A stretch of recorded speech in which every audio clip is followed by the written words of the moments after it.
가만히 보니까 왜 이렇게 목이 갑자기 나갔느냐 했더니 어제 우리 중고등부 아이들 경건 장학금을 주는 시간이 있었는데 이 아들을 잡들이 하는 시간이 있었어요.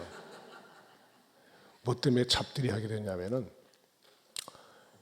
중학생들이 스마트폰에 게임 중독에 아니 도박 중독에 빠져가지고 몇 년 전에 그것이 위험성을 알려주면서 제가 지지난주에 그 위험성을 알려줬더니 전에 이리 고등학교에 근무했던 집사님이 저한테 문자를 날린 거예요. 목사님, 많은 부모들이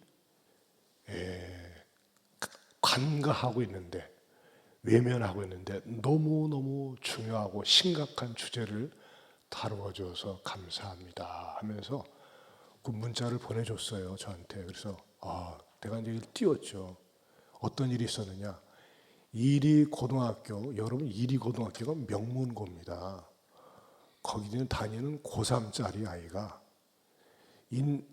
모바일로 도박에 빠져가지고 1,000만 원을 날린 거예요. 기가 막히죠. 그리고 부모가 어떻게 하겠어요. 자식이니까.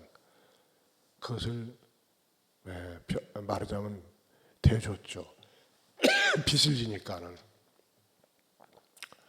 그러면 이놈이 정신을 차리고 두 번 다시 그따구 짓을 하지 말아야 되는데, 여러분 이 도박 중독이라는 게 끊기가 그렇게 어려워요. 근데 얘가 또 빠졌어. 근데 부모한테 더 이상 또 빠져가지고 돈을 몽창 날렸다는 말을 못하니까 얘가 자살을 했어요. 그래서 제가 이제 그 말을 듣고 특별히 중고생들을 이번 기회에 잡아야 되겠다 해서, 야, 스마트폰 니네들이 돈 벌어가지고 니네들이 마련할 수 있는 거 아니니까는 부모님이 스마트폰을 대주시고 그 값을 비용하니까 이렇게 하면 어떻겠냐, 뭐냐. 나는요, 도박이나 음란 동영상이나 이런 데 보지 않고 깨끗합니다 라고 하는 증거로 부모가 언제든지 내 스마트폰을 보자고 하면 기꺼이 보여드리겠습니다. 결단할 사람 손들어. 아무도 안 드네. 이 새끼들이 가만히 있어요.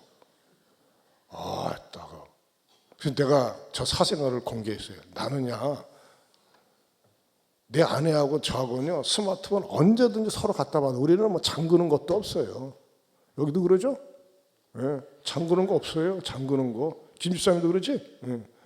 언제든지 봐도 투명한 거야. 그렇게 한다. 감출 게 뭐가 있냐. 그러니까 언제든지 부모, 그래도 내 사생활인데, 뭐 사생활 얼마나 깊냐. 그러나 니네들 예방 차원에서 그러는 거니까는, 나는 언제든지 부모님이 필요로 하면 내 스마트폰을 보여드리겠습니다 하고 막 닥달을 했는데, 닥달한 끝에 딱 2명인가 결심을 했어요. 나머지는요, 수십 명이 딱 내 놀이만 보고 있어. 놀이만 보고. 그래가지고 열받아가지고 이놈들 막 세게 그냥 닥달하느라고 그냥 목이 그냥 딱 나간 것 같아. 아이고 참 안타까워요. 여러분, 기도해야 됩니다. 우리 교인들 가운데서도요, 이 도박 또는 코인 이런 데 중독돼가지고 빠져가지고 그야말로 어둠의 생활을 걷는 그 젊은이들 때문에 가슴 앓이를 하고 통곡을 하는 엄마 아빠들이 계세요. 그러니까요, 이게 초기에 잡아야 돼요. 초기에. 처음부터. 그러니까 여러분들이 애들 메모해놨다가 할아버지 할머니도 마찬가지야. 스마트폰을 사줄 때쯤 되면은 계약서를 써야 돼. 계약서. 언제든지 엄마 아빠가 스마트폰을 보여달라고 할 때는 보여주기로 한다 하면서 제가 딱 계약서 작성해서 쓰게 하고, 대신에 조건에 스마트폰 값은 엄마 아빠가 반드시 지불해 준다. 선물로 준다. 그리고 육성으로도 녹음하고 이렇게 해야지만이, 왜냐, 사리 분별이 안 되고 그럴 때, 여러분 생각해 보세요. 고3짜리가 공부할 때에 거기에 빠져가지고 공부도 못하고 뛰어내려서 자살을 하니 얼마나 부모가 후회하고 통곡이 되겠어요. 그래서 어저께, 그러니까 여러분 전토세에 나오면은 3대가 나오지 않습니까? 우리 아이들 학교에서 못 다루는 거, 학교에서 안 가르치는 거, 그래서 야무지게 가르쳐버려요. 그러니까 여러분들이 전도서에 우리 자녀들 데리고 꼭 나오세요. 왜냐하면 이게 작년 예배 아니에요. 근데 우리 같이 나와서 은혜 받으니까 어저께도 우리 유치부에서 청대부까지 취준생까지 전부 장학금을 줬어요. 경건장학금 14주 개근하면 약 1,650만 원. 어? 여러분들이 헌금한 거 가지고 1년이면 말이죠. 작년만 해도 한 4천만 원 줬어요. 장학금으로. 공부 잘해야 주는 게 아니라 신앙생활 잘 하도록 훈련 받는 그것에 준 거예요. 얼마나 가치 있고 귀한 일이었습니까? 지난 시간에는 바울과 바나바가 안디옥 교회에 갑자기 일어난 사건, 무슨 사건이었습니까?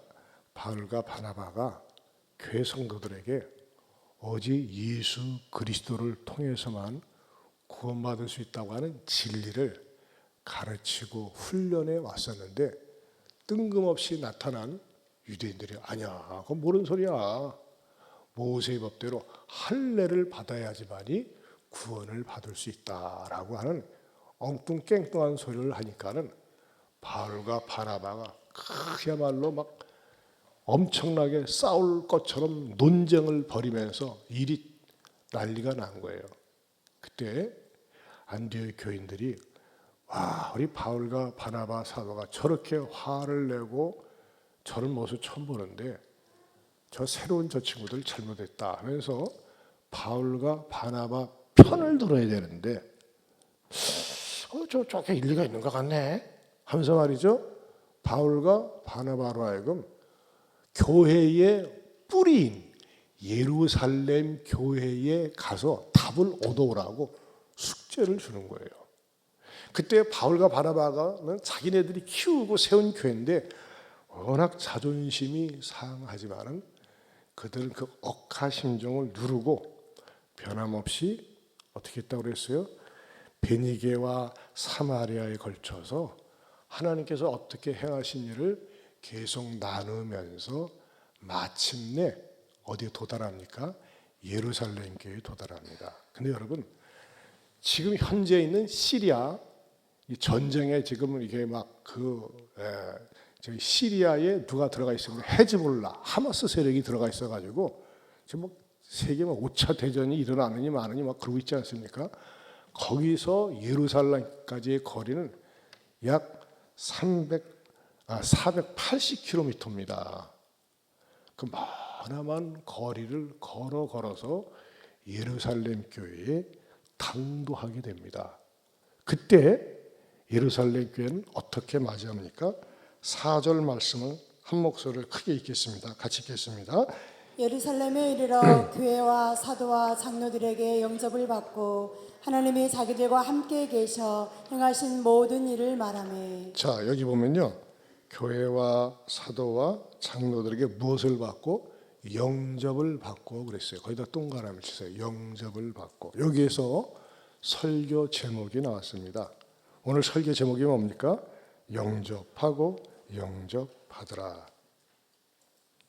자, 말씀을 연구하고 묵상하는 가운데 하나님께서 4가지 진리를 깨닫게 해주셨어요. 첫째는 뭐냐면요. 바울에게는 영접의 아픈 역사가 있었다는 것입니다. 영접의 아픈 역사. 이런 말 아마 처음 들어보시고 무슨 영접에도 아픈 역사가 있는가. 자, 원래 바울은요. 그가 예수님을 전하는 전도자, 선교자가 되기 전에는 이전에 사울이라는 이름을 가지고 있으면서 예수 믿는 사람을 제일 싫어했습니다. 예수 믿는 사람을 싫어할 정도가 아니라 예수 믿는 사람을 미워하고 예수 믿는 사람을 박해하고 그런 부분에 뛰어났어요. 그것이 당시 종교 지도자들의 눈에 딱 들어오니까 저놈 인물이네 해가지고 이 사울에게 종교 탄압 집행권을 부여합니다. 그래가지고 네가 있잖아 마음에 안 드는 예수 믿는 것들 잡아다가 체포하고 구금시키고 고문하고 죽여도 돼 할 정도로 말이죠. 막강한 권한을 줬어요. 그러자 이 사울이 의기양양해가지고 그러면 그렇지 어디서 예수만 믿어야 된다고 구원받는다고 깝죽대고 있어 하면서 다메섹의 지금의 다마스커스를 향해서 걸어가다가 대낮에 예수님이 나타나서 사울아 어찌하여 네가 나를 핍박하느냐라고 하는 주님의 음성을 듣고 꼬꾸라져서 회개를 합니다. 3일 동안 아무것도 먹지 못하고 마시지 못하고 철저하게 회개를 하면서 금방 박해자에서 전도자가 되는 거예요. 그리고 담에게서 열심히 전도를 하다가 내가 이렇게 변화된 모습을 교회의 본부인 예루살렘 교회에 가서 내가 보여줘야 되겠다 가지고 예루살렘 교회로 옵니다. 근데 예루살렘 교회는 그의 변화된 모습에 대해서 어떤 반응을 보이는지 아십니까? 사도행전 9장 26절에서 27절입니다. 같이 보겠습니다. 사울이 예루살렘에 가서 제자들을 사귀고자 하나 다 두려워하여 그가 제자됨을 믿지 아니하니 바나바가 데리고 사도들에게 가서 그가 길에서 어떻게 주를 보았는지와 주께서 그에게 말씀하신 일과 다메섹에서 그가 어떻게 예수의 이름으로 담대히 말하였는지를 전하니라. 이게요. 지금 이제 예루살렘 교회를 전부 3번 방문을 하거든요. 첫 번째 방문할 때가 지금 3번째 방문할 때에 거슬러 올라가면 몇 년 전이냐면 약 16년 전 일이에요.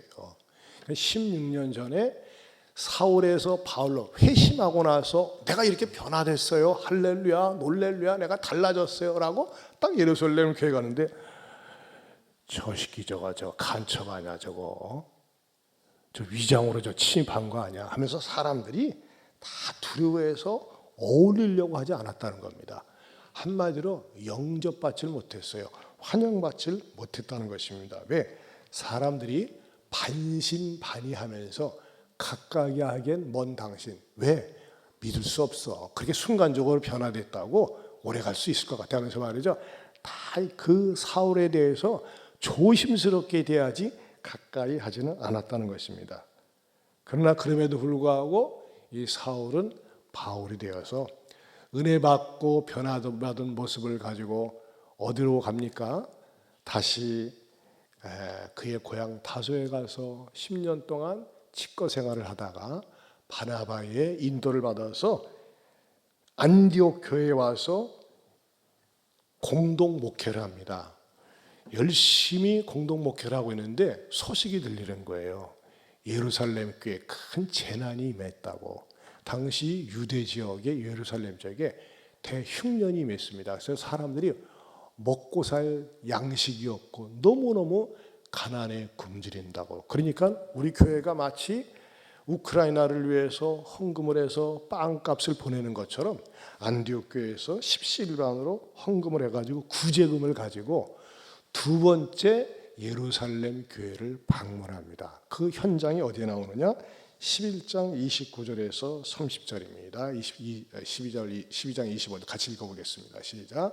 제자들이 각각 그 힘대로 유대에 사는 형제들에게 부조를 보내기로 작정하고 이를 실행하여 바나바와 사울의 손으로 장로들에게 보내니라. 바나바와 사울이 부조하는 일을 마치고 마가라 하는 요한을 데리고 예루살렘에서 돌아오니라. 여러분, 이 가난하고 굶주림에 허덕이는 예루살렘 교회에 뭘 가지고 왔다고요? 돈을 가지고 왔어요. 헌금한 돈을. 여러분, 우리가 인생을 살면서 정말 절박하고 필요할 때가 있어요. 뭐가요? 머니가. 더군다나 쌀값도 없고 뭐 사 먹을 것이 없는데 돈을 갖다 줘보세요. 얼마나 반갑겠어요? 얼마나 고맙겠어요? 근데 이 본문에서 느끼는 건 뭡니까? 바울과 바나바가 자그만치 480km나 되는 먼 그 안디옥 교회에서 예루살렘 교회에 큰 힘이 되고 격려가 되기 위해서 현금을 가지고 왔는데 이 말씀 속에는 환영한다, 기뻐한다, 고맙다는 흔적이 없어요. 그럼 뭐만 있습니까? 공식적으로 그냥 받아들인 거예요. 사무적으로 받아들였다는 것입니다. 한마디로 얘기해서 첫 번째 예루살렘 교회를 방문했을 때는 사람들이 의구심으로 되어 있었고, 두 번째 방문했을 때는 그냥 공식적이고 사무적인 태도로 그들이 받아들였다고 하는 것입니다. 그런데 오늘은 몇 번째 방문이라고요? 모르겠어요? 세 번째 방문이에요. 예루살렘 교회를 세 번째 방문. 모르시는 분을 위해서 제가 모가지가 힘들지만 다시 한번 설명하겠습니다. 첫 번째는 사울이 회심해가지고 방문했을 때는 사람들이 글쎄 진짜 알까 하면서 의구심으로 대했고, 두 번째는 말이죠, 자그마치 현찰을 가지고 기근에 굶주리고 있는 예루살렘 교회를 방문했을 때는 뭐예요? 공식적으로 그냥 사무적으로 대했고, 세 번째 이번에는 뭐예요? 안디옥 교회에서 일어나는 교리적인 문제, 율법이 아니면 구원받지 못한다는 문제를 해결하기 위해서 방문을 했다는 것입니다. 다시 여러분의 이해를 돕기 위해서 오늘 예루살렘 교회를 방문한 것은 몇 번째다? 아직 이해를 못하는 분을 위해서 다시 몇 번째다? 세 번째예요. 너무 쉽죠? 자, 그런데 제가 왜 이걸 강조하느냐? 오늘 세 번째 방문했는데 여러분 보세요. 4절을 보면요, 예루살렘에 이르러 한 영접을 하는데 교회와 사도와 장로들, 이 강조되는 거예요. 교회의 영접을 받고 해도 다 우리 이해돼. 근데 뭘 강조했어요? 교회와 사도와 장로들. 뭐래요? 전 교회적인 영접을 받았다는 것입니다. 이 영접이라는 말은 헬라어로 파라데코마이라고 하는데 무슨 말이냐면요, 그 환영한다, 기뻐한다. 바울과 바나바가 온 것에 대해서 대대적으로 환영하고 기뻐한다는 의미를 담고 있다고 하는 것입니다. 그러면은 이들이 이렇게 영접을 받고 환영을 받기 전에 한 가지 짚고 넘어가야 될 게 있습니다.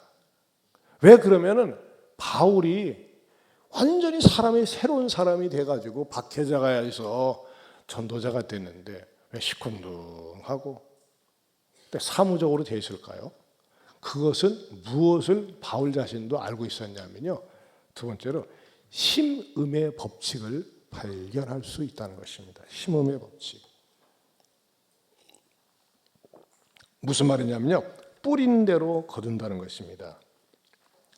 사실 사울이 크게 영접되고 환영받기 위해서는 어떻게 보면 처음 첫 번째 사건을 통해서 회심되었을 때 그렇게 해야 되는데, 가만히 있어, 제가 너무 쉽게 말해요. 얼마나 오래 갈까? 지켜봐야 되겠네. 그런 식으로 봤다는 거예요. 여러분, 흔히들 하는 말이 처녀신앙은 믿을 게 못 된다, 그런 말이 있어요. 이 신앙이라는 건 좀 시간이 필요하거든요. 한때 열심히 냈다고 할 때 막 뜨거웠다가 식는 경우가 많이 있어요. 사람들이 그럼 왜 처음에 시큰둥한 반응을 보이느냐? 워낙 지난날의 행위가, 사울의 행위가 교회에 악마적인 역할을 했거든요. 그러니까는 환영을 못 받은 건데, 사울은 어떤 마음을 가지고 수용을 한 거예요. 그래서 영접을 했어요. 아, 맞아. 옛날에 내가 얼마나 못되게 굴었으면 성도들이 저렇게 시큰둥하는 반응을 보일까. 그것에 대해서 바울은 수용하고 그것도 영접을 했다는 것입니다. 여러분, 우리가요, 어떤 한 사람을 평가할 때 지금 현재 잘하는 거 가지고 평가 안 됩니다. 지난날의 행적을 살펴봅니다. 지난 총선에서 장예찬이라는 친구가 부산에서 출마한 적이 있습니다. 이름이 예찬, 딱 들어만 봐도 뭐예요? 예수 믿는 거예요. 근데 지 아버지가 목사야. 근데 이 장예찬이가 공천을 딱 받고 난 다음에 난리가 나서 탈락됐거든요. 뭐 때문에 그러느냐? 장예찬이가 10년 전에 페이스북에다가 이런 글을 올렸대요. 난교를 즐겨도 직무 전문성 보이면 존경받을 수 있는 사회가 건강하다. 뭐예요? 개판으로 살아도, 더럽게 살아도 능력이 있어가지고 그 능력을 인정받으면 존경받는 사회다. 그럴듯하게 말을 했어요. 여러분, 그게 말이 됩니까? 그걸 10년 전에 한 거야. 그러니까 공천위에 누가 말이 그 정보를 주니까 대단해. 그 찾아내는 사람도 10년 전 걸 자료를 찾아가지고 어떻게 돼요? 공천에서 탈락이 됐어요. 근데 탈락되기 전에는요, 부산의 그 지역구에서요, 여론조사 1위였거든요. 젊은 친구고 어쩌고 저쩌고 해서. 근데 탈락이 딱 됐어 했더니 얘가 나와가지고 기자회견하면서 울면서 말이죠. 난 그게 참 창피하더라고. 우리 아버지가 목사인데 제가 10년 전에 실수한 거를 여러분들이 용서해 주시고 잘하겠습니다. 그렇게 얘기하고 무소속으로 출마를 했어요. 그럼 어떻게 했습니까? 공천에서 탈락됐으면 근신하고 자중하면서 내 이 말, 이 주둥아리 함부로 놀린 것 때문에 내가 이렇게 어려움을 겪는가 하면서 자중했었더라면 좋았을 텐데 억울하다고 하면서 무소속으로 출마해가지고 이번에는 완전히 미끄러졌어요. 걔는 이제 정치 못해요. 여러분, 힘이 있을 때, 능력이 있을 때, 영향력이 있을 때 심는 거 조심하십시오. 불신을 심어보세요. 불신을 낳게 되어 있습니다. 믿음을 심어야 믿음을 낳는 거예요. 여러분, 지금 우리나라 경제라든지 정치 이렇게 어수선한 게 뭐예요? 대통령이 말이죠, 제대로 잘 심지 않아서 그래요. 2주 전에 제가 속한 칼렛 이사 모임이 있었어요. 현재 우리 교단의 총회장이 오정호 목사님인데 이게 서로 한담하는 시간에 그런 얘기하더라고요. 목사님들, 내가 말이요 이번에 부활절 그 연합 집회 때 갔는데 윤 대통령 만났거든. 만났는데 딱 악수하더니 나한테 그런 말을 해. 목사님, 몇 년 전에 제가 후보 시절에 목사님이 저한테 안수 기도해 준 거 기억하고 있습니다. 우리 오정호 목사님이 그때 후보 때 여의도 스모크에서 머리에 손을 얹고 안수 기도해 줬거든요. 그래서 제가 말이죠, 거기다 대고 딱 그래서 오 목사님, 그런 말이지, 이 말 좀 하지 그랬어. 민심을 잘 살펴주시기 바랍니다. 민심이 좋지 않습니다. 제가 이제 그 말을 좀 하라고 이제 했더니 옆에 앉아 있던 똑똑한 어느 목사가, 목사님, 민심이 뭐가 어때서? 그게 딱 나한테 막 항의를 하는 거예요. 민심이 어떻다니, 지금 민심이 얼마나 안 좋은데. 아니라고 말이지, 아니라고 막 박박 우기는 거지. 내 옆에 있는 목사님이, 저런 인간들이 대통령 옆에 있으니까 꼴통 보수들만 모여가지고서 나라가 이 모양이지. 그래서 한바탕 대판 서로 싸우려다가 제가 그만 가만히 있었어요. 이야, 답답해요. 여러분, 명심하세요. 이거는 정치하는 사람들만 해당됩니까? 아닙니다.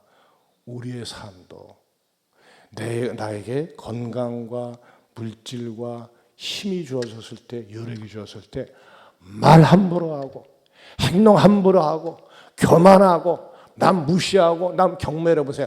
반드시 그거 거두게 돼 있다는 겁니다. 그래서 성경은 가르쳐 주는 거예요. 갈라디아서 6장 7절 말씀 같이 보겠습니다. 시작. 스스로 속이지 말라. 하나님은 업신여김을 받지 아니하시나니 사람이 무엇으로 심든지 그대로 거두리라. 바울은 이전에 박해를 심었거든. 그 다음에 그가 변화가 됐는데 당장 받아들이지 않은 이유를 그 자신이 알았을 거예요. 저는 이번에 설교를 준비하면서 그 새로운 성령님께서 깨달음을 주셨는데 그건 뭐냐면요,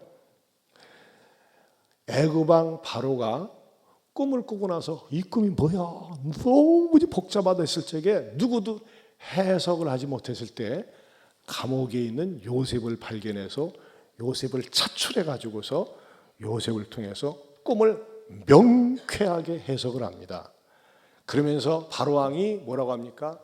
야, 이 같은 인물을 만나볼 수 있느냐 하면서 요셉을 총리로 세웁니다. 이것까지는 다 아는 스토리예요. 그렇죠? 근데 여러분, 만약에 요셉이 성폭행자였거나 사기범이었거나 죄를 지고 정말로 감옥에 있어 가지고 그랬다면 요셉이 총리로 쓰임 받을 수 있었을까요? 임파서블하다고 생각이 됩니다. 분명히 요셉을 총리로 지명하면서 그의 보좌관들이 다 뒷조사를 했을 거예요. 임금님, 야, 요셉 어떻지? 네, 요셉은 억울하게 무고죄로 감옥에 갇힌 거지 그는 어떤 죄가 전혀 없었습니다 라고 증명을 해줬기 때문에 그가 총리가 됐었지. 만약에 나쁜 짓 저질렀네, 못된 짓 저질렀네 그랬다면 어떻게 됐을까요? 이랬을 것 같아요. 저놈이 그런 짓거리 저질렀는데 꿈은 잘 꿨네. 근데 꿈 내용이 좋거든. 그럼 꿈은 갖다가 어떻게 합니까? 써먹어. 그리고 지도새도 모르게 없애버릴 것 같아. 저런 범죄자가 나라의 총리가 되면 되겠어? 하면서 그럴 수 있을 것이라고 상상을 해봤다는 것입니다. 저는 틀리지 않다고 생각을 합니다. 지금 무슨 말입니까? 요셉은요. 그가 비록 억울하게 감옥에 갔지만 그의 삶을 전부 이렇게 뒷조사를 했을 때 그가 뿌린 게 있었어요. 심은 게 있었어요. 무엇을 뿌렸습니까? 근면성을 심었습니다. 무엇을 뿌렸습니까? 성실함. 무엇을 뿌렸죠? 정직함. 무엇보다도 그는 믿음을 심었습니다.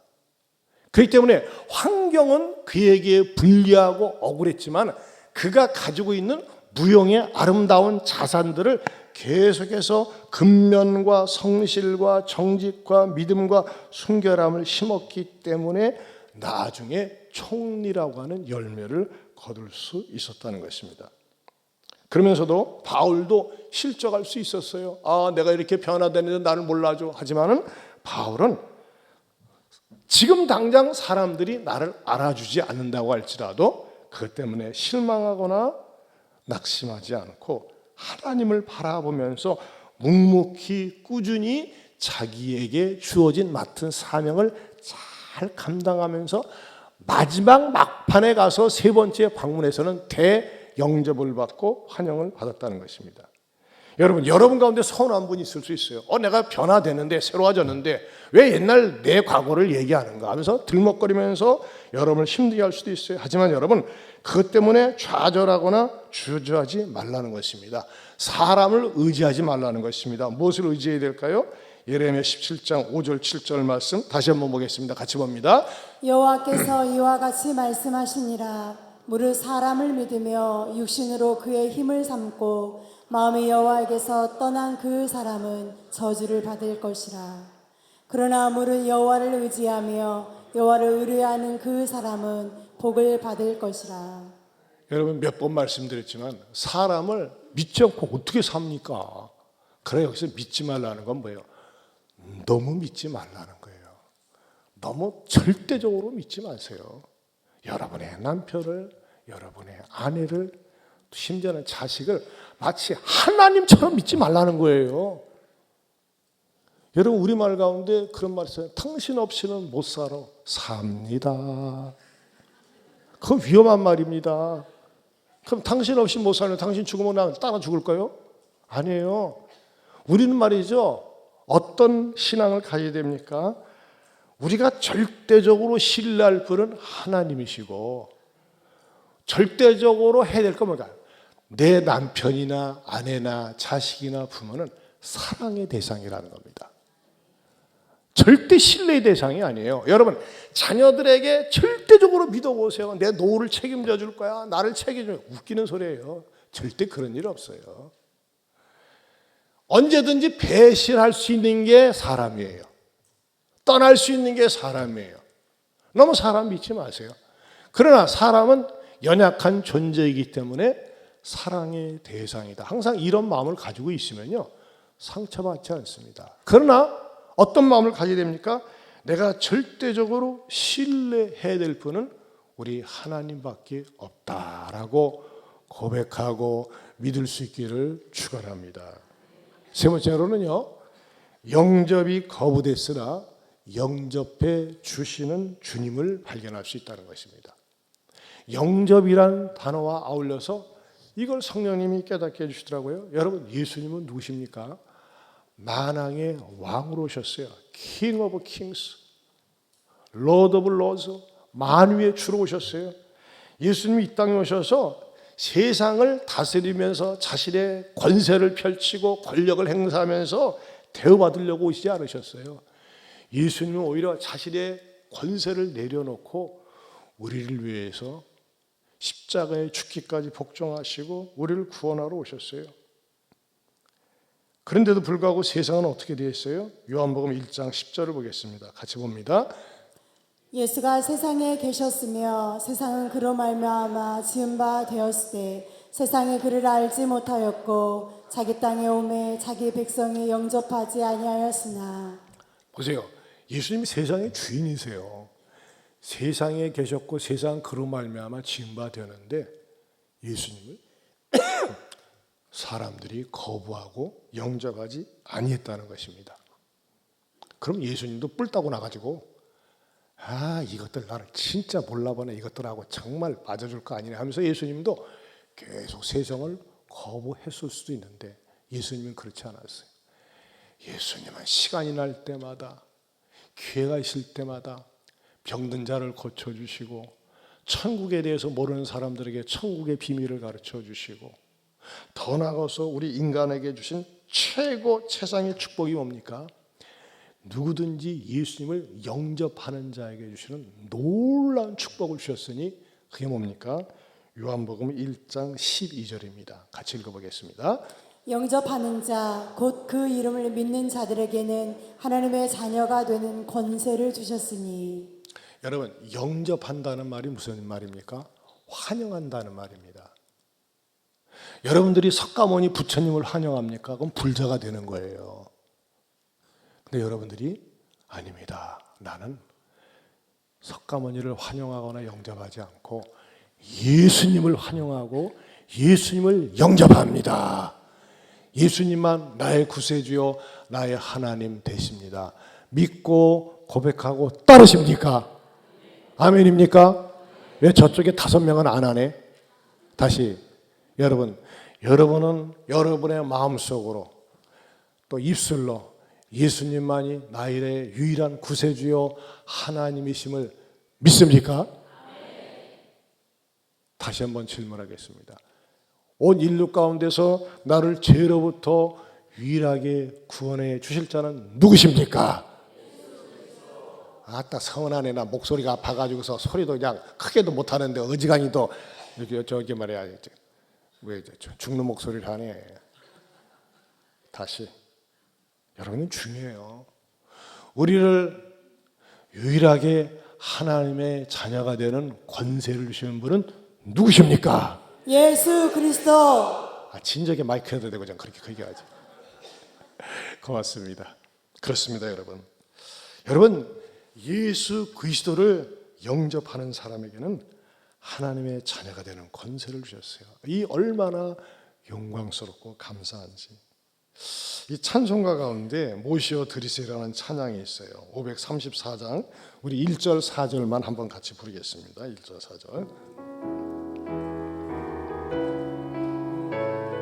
우리 박수 치면서 주님 찾아오셨네 모시어 그리세 다시 관을 쓰셨네 모시어 그리세 우리 죄를 속하려 십자가를 지셨네 많은 고난 크셔라 모시어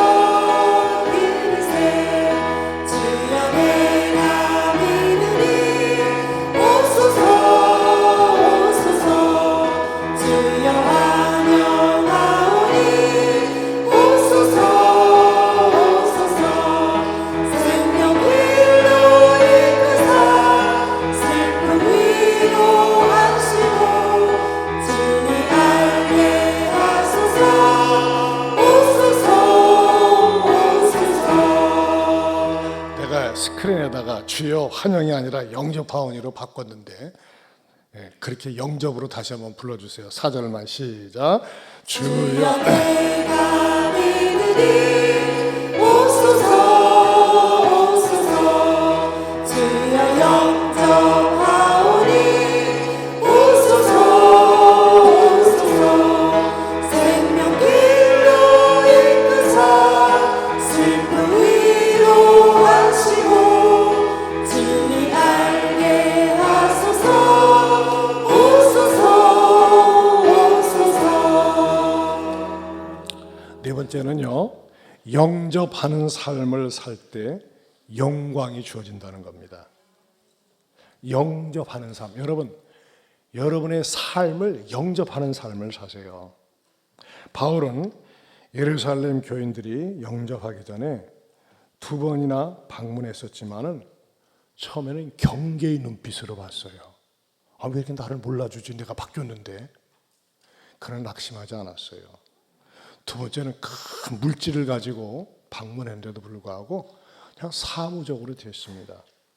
그러나 그는 실족하지 않고 계속해서 자기 사역을 하며 주님을 바라보면서 열심히 사역을 하다가 또 안디옥 교회에 교리적으로 큰 문제가 있을 때 그 문제를 가지고 예루살렘 교회를 갔더니 교회와 사도와 장로들이 온 교회가 어우러져서 그들을 영접하고 기뻐했다는 것입니다.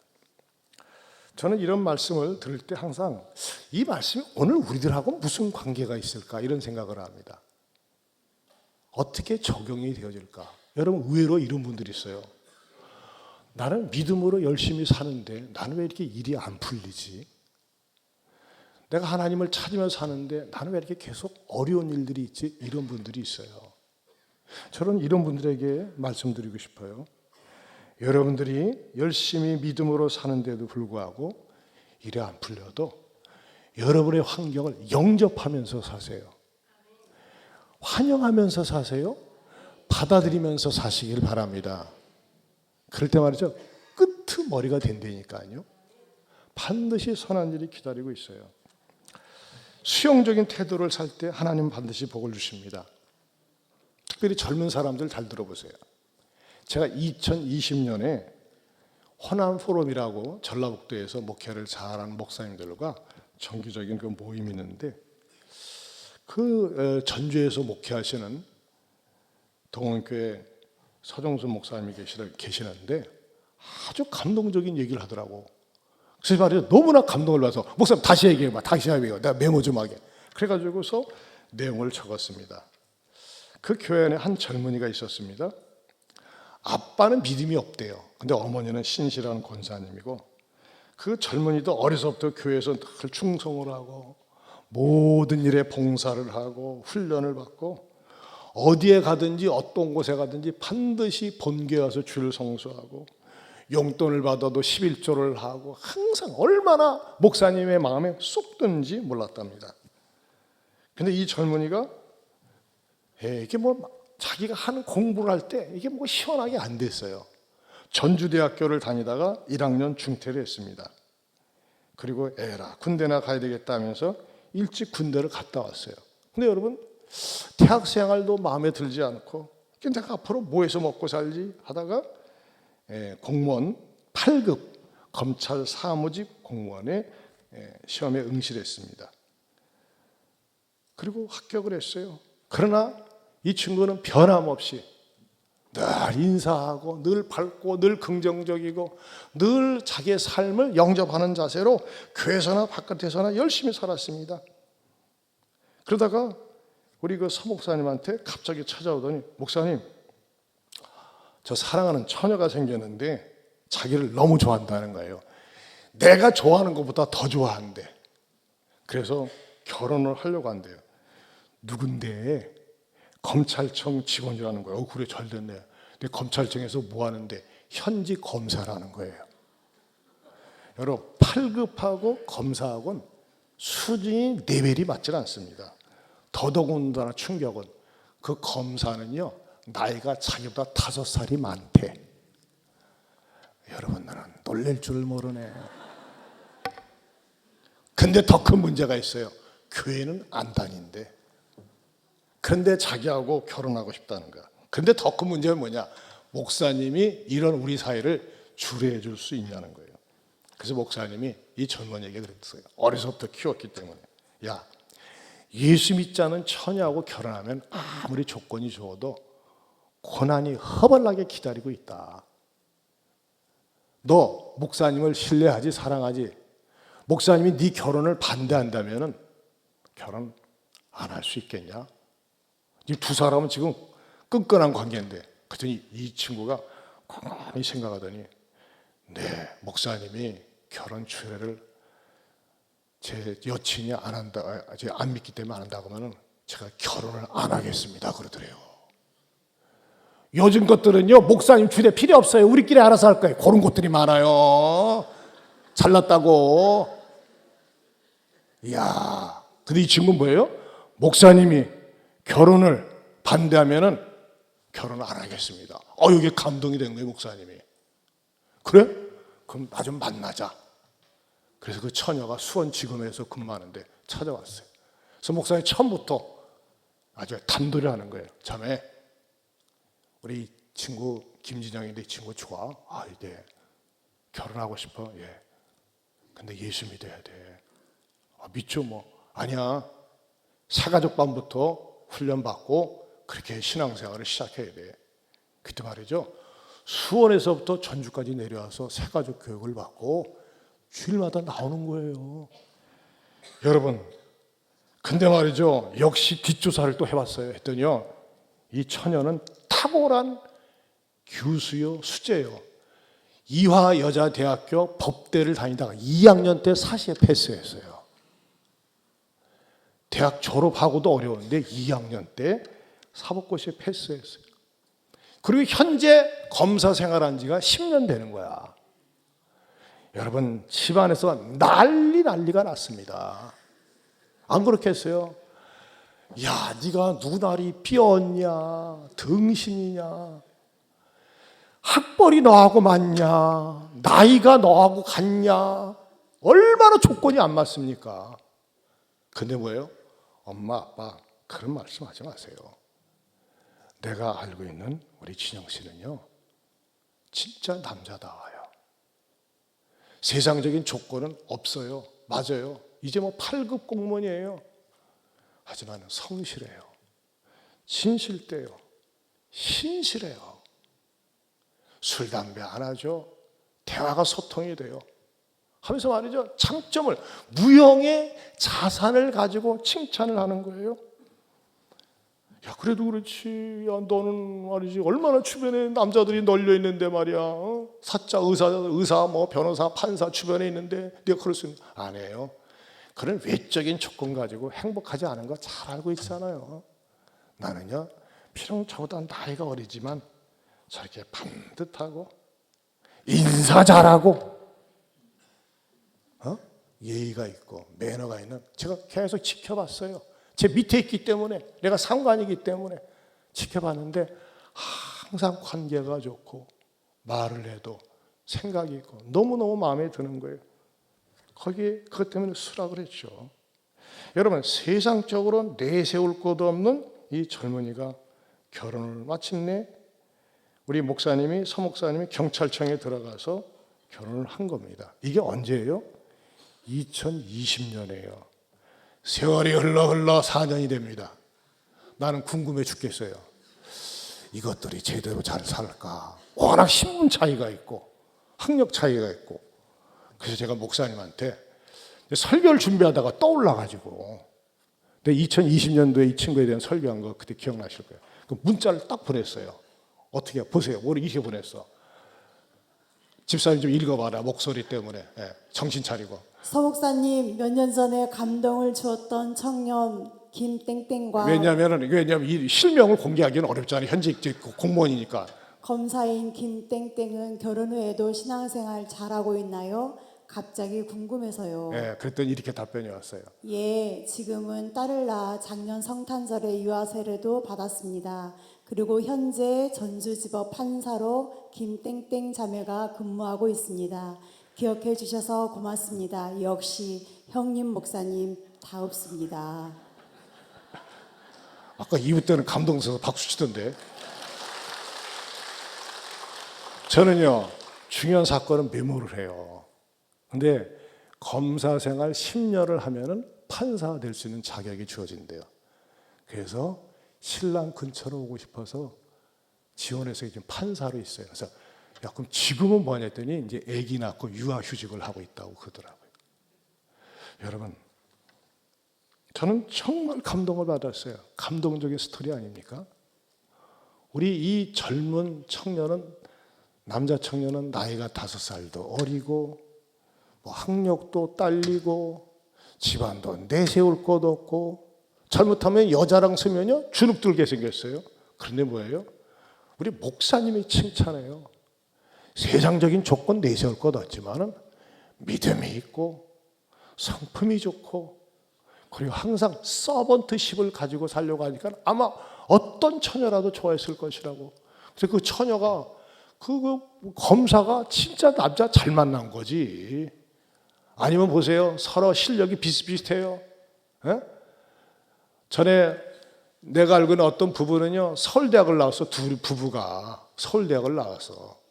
근데 학력고사가 남자가 한 5점이 뒤졌대. 그러니까 부부 싸움할 때 보면 맨날 그런데, 야, 너는 옛날에 학력고사가 5점이 뒤졌잖아. 그것 때문에 싸운대 맨날. 그게 뭡니까? 사랑하는 성도 여러분, 저는요, 저와 여러분들이 삶이 나를 속일지라도 슬퍼하거나 분노하지 말아라, 그런 식구가 있지 않습니까? 삶이 여러분이 열심히 사는데도 불구하고 받쳐주지 못하고, 내가 열심히 믿음 생활하는데도 불구하고 나에게 왜 이렇게 복이 느린 거지? 나는 왜 이렇게 고난주간이 긴가 몰라. 원래 고난주간은 한 주간인데 한 주간이 아니라 몇 년 되는 것 같고 너무 오래된 것 같아요. 그러나 여러분, 선을 행하다가 낙심하지 말지니 피곤하지 아니하면 때가 이름에 거두리라 말씀하십니다. 여러분이 어떻게 하면 행복한 삶을 살 수 있을까요? 나 스스로가 내 주변의 삶을 영접하는 삶을 사세요. 바울이 그러했어요. 바울이 첫 번째 예루살렘 교회를 방문했을 때 영접해 주질 않았어요.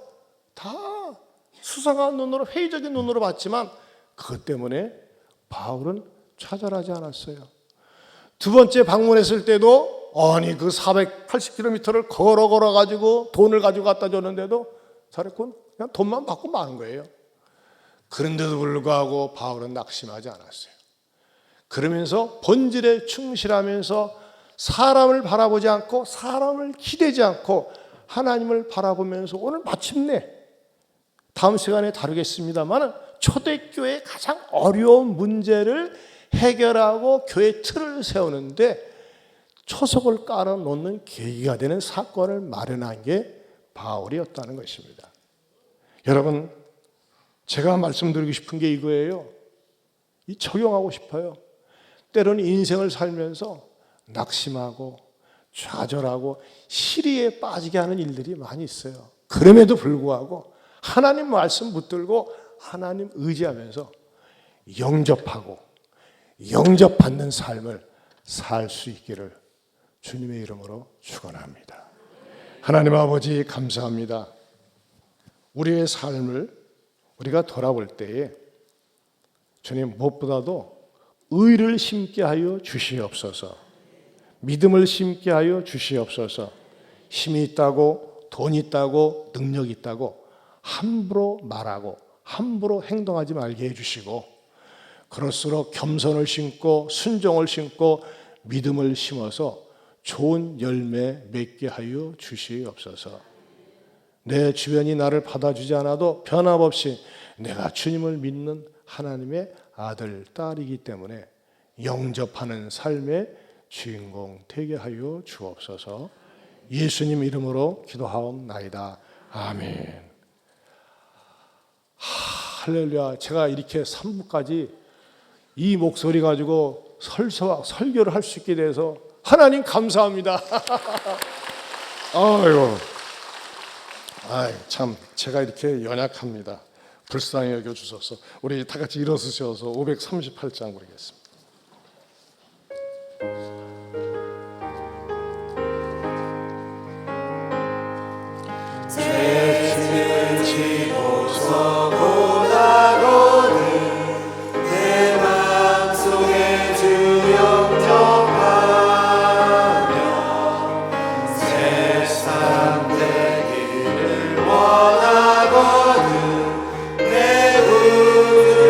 영접하라.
말씀 붙들고 기도하기 원합니다. 여러분, 좋은 것을 심으려고 하세요. 믿음을 심고 사랑을 심고 소망을 심고 성실을 심으세요.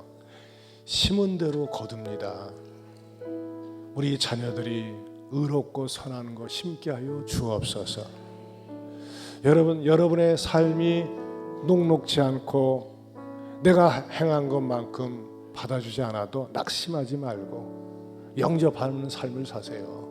변함없이. 그러면 누군가를 감동시킬 것이고 누군가 영접하면서 여러분도 뜻밖의 영광이 축복이 여러분의 것이 될 수 있습니다. 선을 행하다가 낙심하지 마세요. 의를 심으세요. 믿음을 심으세요. 순종을 심으세요. 그래서 예수 믿으면서 우리도 좀 하나님 앞에 하나님이 행하셨습니다. 하나님이 나를 이렇게 쓰셨습니다. 하나님의 은혜입니다. 축복입니다. 고백할 수 있어야 되지 않겠습니까? 우리 말씀 붙들고 우리 두 손 들고 주여 한번 부르고 통성으로 기도합니다. 주여!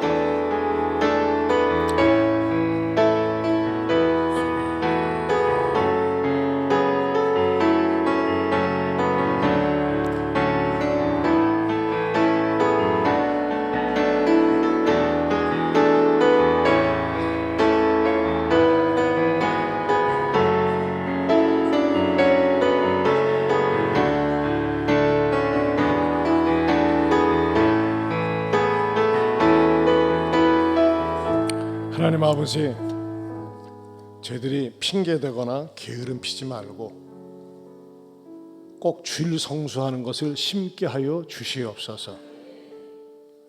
물질에 쪼들리고 가난하게 살려고 작정하지 않는 이상 하나님의 것 구분하여 11조를 꼭 심게 하여 주시옵소서.